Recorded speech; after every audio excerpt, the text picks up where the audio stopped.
जय हिंद दोस्तों, आप सब कैसे हैं? ठीक है।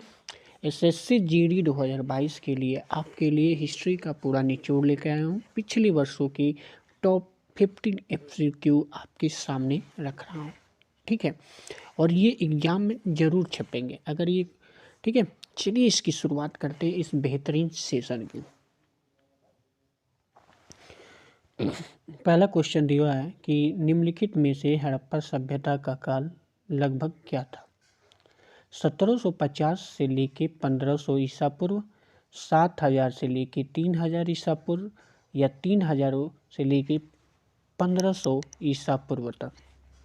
तो इसका जो राइट आंसर होगा वो होगा 1750 से लेकर 1500 ईसा पूर्व तक था।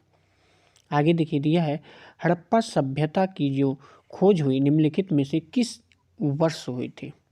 1817 में, 1905 में, या 1921 में, या 1929 में? तो आप बताएंगे इसका जो राइट आंसर होगा भाई 1921 में इसकी खोज हुई थी।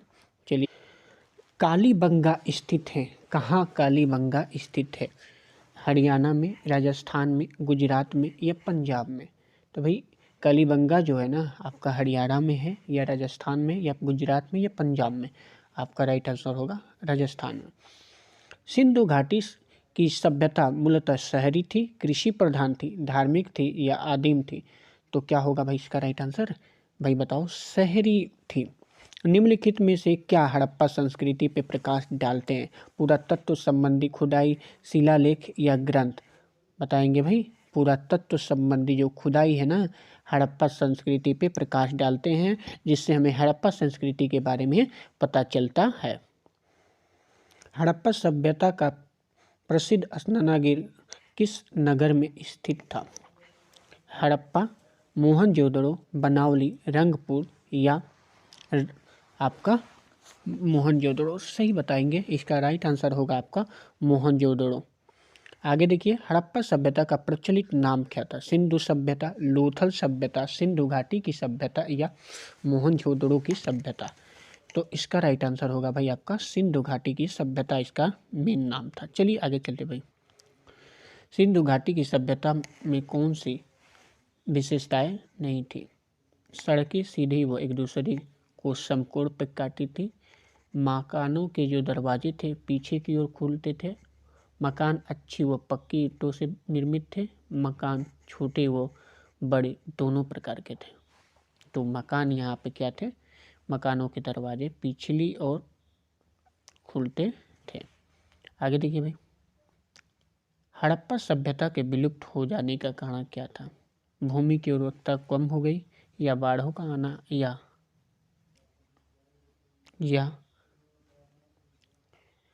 बी जातियों का आक्रमण, या उपयुक्त में सभी? भाई सभी थे। भूमि की उर्वरता का कम हो गया था, बाढ़ आ गए थे, और विजातीय लोग क्या हुए थे? आक्रमण कर लिए थे यहाँ पे। आर्यों का ईरान के मार्ग से भारत पे आगमन कब होता है? लगभग 900 ईसा पूर्व, लगभग 1500 ईसा पूर्व, लगभग 2000 ईसा पूर्व? तो आप बताएंगे इसका जो राइट आंसर होगा भाई लगभग 1500 ईसा पूर्व आर्यों का ईरान के मार्ग से भारत पे आक्रमण होता है। आर्य शब्द प्राय किसको इंगित करता है? यूरोशिया की एक जाति को, इंडो यूरेशिया एक भाषी लोगों को, या संस्कृत नार्डिक या जर्मनिक भाषा भाषी गोरी जाति को? तो आप बताएंगे इसका क्या होगा? संस्कृत, गार्डिक और जर्मनिक भाषा भाषी गोरी जाति को आर्य शब्द इंगित करता है। नेक्स्ट, आर्य भारत आए थे, कहाँ से आए थे? यूरोप से आए थे, मध्य एशिया से आए थे, या पूर्वी एशिया से आए थे, या अन्य क्षेत्रों से आए थे? तो जो आर्य भारत आए थे ये आने का काम किए थे मध्य एशिया से भारत आने का काम किए थे। आर्य भारत में सबसे पहले आकर कहाँ आए थे और बसे थे? पंजाब में, दिल्ली में, दक्षिण भारत में, या गांगेय प्रदेश में? तो सबसे पहले जो आर्य आए थे ना, आके ये पंजाब में बसने का काम किए थे। आगे देखिए, आर्यों के अधिकार क्षेत्र को कहा जाता है? आर्यों के अधिकार क्षेत्र को कहा जाता है, क्या कहा जाता है भाई बताइए? पंजाब, सप्त सिंधु, या उत्तरी भारत, या मध्य भारत? तो इसका जो राइट आंसर होगा वो होगा सप्त सिंधु। क्या कहा जाता है? सप्त सिंधु। देखिए नेक्स्ट क्वेश्चन, दिया है कि हड़प्पा के निवासी अधोलिखित में से किस भाषा का उपयोग नहीं, किस धातु का प्रयोग नहीं करते थे। तो कांसे का, लोहे का, पीतल का या तांबा का। तो आप बताएंगे भाई इसका राइट आंसर क्या होगा। लोहे का नहीं किया करते थे। निम्नलिखित में से कौन वैदिक और हड़प्पा सभ्यताओं में प्रमुख समानता असमानता थी। हड़प्पा नगरीय और आर्य ग्रामीण सभ्यता थी। आर्य युद्ध कला में अधिक निपुण थे। आर्यों का समाज 4 वर्णों में विभक्त था या उपयुक्त सभी। तो ये सभी होंगे भाई। हड़प्पा नगरीय था जबकि आर्य ग्रामीण सभ्यता थी। आर्य युद्ध कला में अधिक निपुण थे। आर्यों का समाज 4 वर्णों में विभक्त था। तो इसका राइट आंसर क्या होगा, ऑप्शन नंबर डी। ठीक, आगे दिया भाई कि आर्य समाज निम्न में से किस वर्ण में विभाजित नहीं था। ब्राह्मण में, क्षत्रिय में, सभा में या शूद्र में। तो आर्य समाज निम्न में से किस वर्ण में विभाजित नहीं था, बताएंगे। तो इसका राइट आंसर होगा सभा में विभाजित नहीं था। हड़प्पा काल में खट्टी या भंडारगिरी सबसे अधिक कहाँ पाए गए हैं। तो हड़प्पा काल में खट्टी या भंडारगिरी सबसे अधिक जो है ना भैया आपके हड़प्पा में ही पाए गए। कहाँ, हड़प्पा में ही पाए गए। हड़प्पा सभ्यता किस काल से संबंधित था। भैया इसे कांस्ययुगीन सभ्यता भी कहते थे, कांस्य युग से संबंधित था। नेक्स्ट देखिए भाई, दिया निम्नलिखित में आहारों में कौन सा आहार सिंधु घाटी की सभ्यता के प्रमुख आहार थे। तो बताइए भाई क्या होगा इसका आंसर, मांस, मछली, गेहूं या चावल। तो इसका जो राइट आंसर होगा वो होगा आपका गेहूं। ठीक, आगे देखिए, वैदिक काल में राजा को कहा जाता था जना, सम्राट, शासक या राजन। तो वैदिक काल में राजा को क्या कहा जाता था। तो वैदिक काल में राजा को राजन कहा जाता था। वेदों की संख्या है, कुल कितनी संख्या है वेदों की, 2, 3, 18 या 4। तो वेदों की कुल संख्या 4 है। ठीक है, आगे देखो भाई, निम्न में से कौन सा वेद सबसे प्राचीन है। निम्न में से कौन सा वेद सबसे प्राचीन है। सामवेद, यजुर्वेद, ऋग्वेद या अथर्ववेद। तो आप बताएंगे। देखिए इसका जो राइट आंसर होगा वो होगा ऋग्वेद सबसे पुराना वेद है। किस स्थान पर सिंधु घाटी सभ्यता के बंदरगाह के अवशेष मिले हैं। कलिबंगा से, मोहनजोदड़ो से या हड़प्पा से या लोथल से। तो आपका राइट आंसर होगा लोथल से बंदरगाह के अवशेष मिले। उपनिषदों की संख्या कितनी थी, 40, 18, 108 या 2। तो उपनिषदों की संख्या थी 18। उपनिषदों की संख्या कितनी थी दोस्त, 18। ठीक, नेक्स्ट क्वेश्चन के बढ़े। पुराणों की संख्या है, पुराणों की संख्या 108 है या 18 है या 16 है या 15 है। तो पुराणों की जो संख्या है वो 18 है। ठीक, आगे देखिए भाई, वैदिक सभ्यता में निम्न में से किसकी पूजा नहीं की जाती थी। वैदिक सभ्यता में निम्नलिखित में किसकी पूजा नहीं की जाती थी। वरुण की, इंद्र की, लक्ष्मी की या सूर्य की। तो आपका राइट आंसर होना चाहिए किसका, लक्ष्मी की पूजा नहीं की जाती थी। ठीक, आगे देखिए भाई अगर आपको ये वीडियो अच्छी लगी ना तो लाइक शेयर कर दीजिएगा। ठीक है, साथ ही साथ चैनल को सब्सक्राइब कर दीजिए। ऐसे ही आपको मतलब कहें तो निचोड़ हर चीज़ का जीएस, मैथ, इंग्लिश सब हमारी टीम करती रहेगी, आपका साथ देती रहेगी हमेशा। ठीक है, सिर्फ आप लोग का साथ हमें चाहिए। चलिए अगला क्वेश्चन देखते हैं। निम्न में आर्यों की क्या विशेषता नहीं थी। समाज 4 वर्गों में बटा था, धर्मदर था या मुख्य व्यवसाय कृषि था, सामाजिक जीवन का आधार परिवार था। तो आर्यों की विशेषता नहीं थी कि उनका जो मुख्य व्यवसाय है ना कृषि नहीं था। निम्नलिखित में से आर्यों के बारे में किससे जानकारी प्राप्त नहीं होती। पुरातत्व संबंधी खुदाई से, श्लोक से, कविताएं से या कथाएं से। तो आर्यों के बारे में जो है ना पुरातत्व संबंधी खुदाई से पता, इनके बारे में हमें नहीं चलता। रामायण लिखी वेद व्यास ने, वाल्मीकि ने, मनु ने या कौटिल्य ने। तो रामायण लिखने का काम किसने किया था, वाल्मीकि ने किया था। महर्षि वाल्मीकि ने किया था। महाभारत किसने लिखी थी? तो जो महाभारत लिखी थी वो थे वेद व्यास ने महाभारत लिखा था। ठीक। भागवत गीता लिखी थी किसने? मनु ने, वेद व्यास ने, पढ़री ने या आर्यभट्ट ने? तो आपका राइट आंसर होना चाहिए कौन? वेद व्यास ने लिखे थे। निम्नलिखित में कौन सा ग्रंथ आर्यों का प्रथम ग्रंथ माना जाता है? निम्नलिखित में से कौन सा ग्रंथ आर्यों का प्रथम ग्रंथ माना जाता है? भृगु संहिता, ऋग्वेद, मनुस्मृति, जातक कथा? तो आपका राइट आंसर होगा ऋग्वेद। ऋग्वेद को क्या माना जाता है? आर्यों का प्रथम ग्रंथ माना जाता है। प्राचीन भारत का सबसे बड़ा विधिदाता था। प्राचीन भारत का सबसे बड़ा विधिदाता था कौन था? आप बताइए। मेगास्थनीज, कौटिल्य, मनु या रामानुज?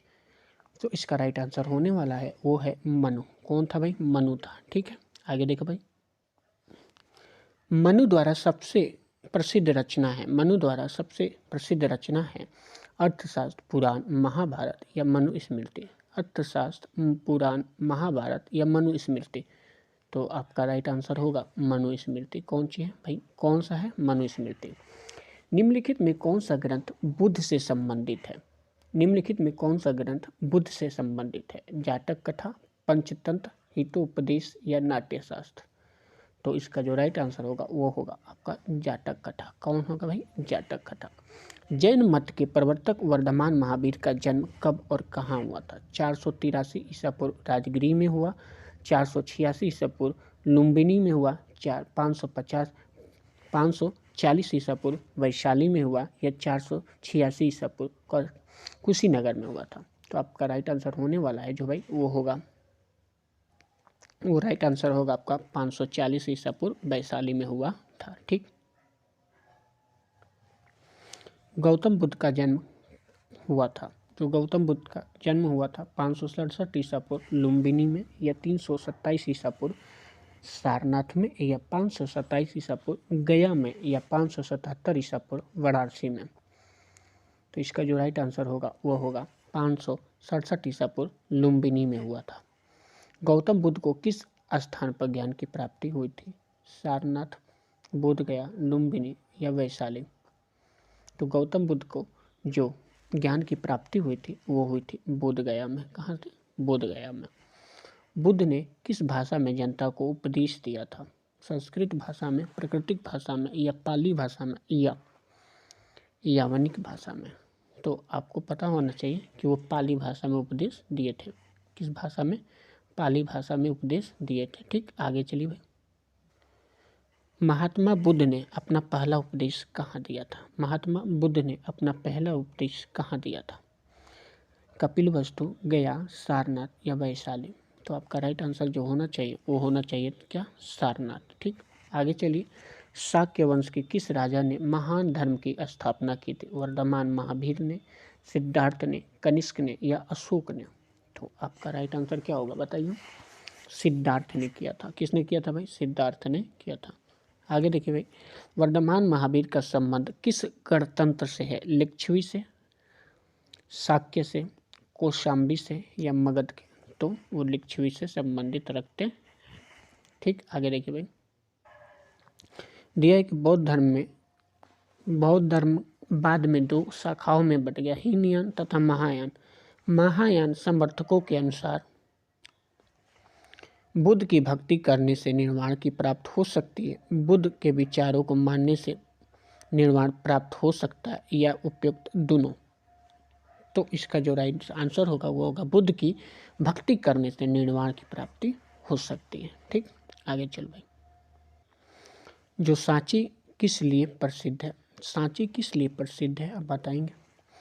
तो गुफा चित्रों के लिए, शिलालेखों के लिए, सम्राट अशोक के लिए या बौद्ध स्तूपों के लिए? तो आपका राइट आंसर होगा बौद्ध स्तूपों के लिए प्रसिद्ध है। तीर्थंकर हैं जैन साधु, आर्य साधु या भिक्षु, बौद्ध भिक्षु या उपरोक्त सभी? तो आपका राइट आंसर होगा क्या? जैन साधु को तीर्थंकर के। जैन धर्म में 24 तीर्थंकर हुए करते थे। पहला ऋषभदेव थे और अंतिम कौन थे? महावीर स्वामी। अब देखिए, महावीर की मृत्यु के पश्चात धर्म बट गया, दिगंबर, श्वेतंबर, दिगंबर एवं श्वेतंबर, महायान या हीनयान। तो जो इसका राइट आंसर होगा वो होगा दिगंबर एवं श्वेतंबर में बटा था, अभी ऊपर पढ़े थे। ठीक है भाई। निम्नलिखित में स्थानों को किस स्थान पर गौतम बुद्ध का महापरिनिर्वाण प्राप्त हुआ था? कुशीनगर, पावापुरी, वैशाली या राजगिरी। तो आपका राइट आंसर होगा कुशीनगर में इनको प्राप्त हुई थी। ठीक, आगे देखिए भाई। यह निम्नलिखित ये हो गया। सिकंदर ने भारत पर आक्रमण कब किया था? 327 ईसा से लेकर 326 ईसा पूर्व, 321 या 332 ईसा पूर्व, 375 से 374 ईसा पूर्व या 373 ईसा पूर्व। इसका राइट आंसर होगा 327 से 336 ईसा पूर्व सिकंदर भारत पे आक्रमण किया था। और बस यहीं तक, और आगे की जो क्वेश्चन है अगले टाइम हम लोग डालेंगे, यहाँ पर लाएंगे। और वीडियो आपको कैसी लगी कमेंट सेक्शन में ज़रूर बताइएगा। ठीक है, और चैनल को सब्सक्राइब कर लीजिएगा, साथ ही साथ वीडियो को लाइक कर दीजिएगा। ठीक है भाई, जय हिंद।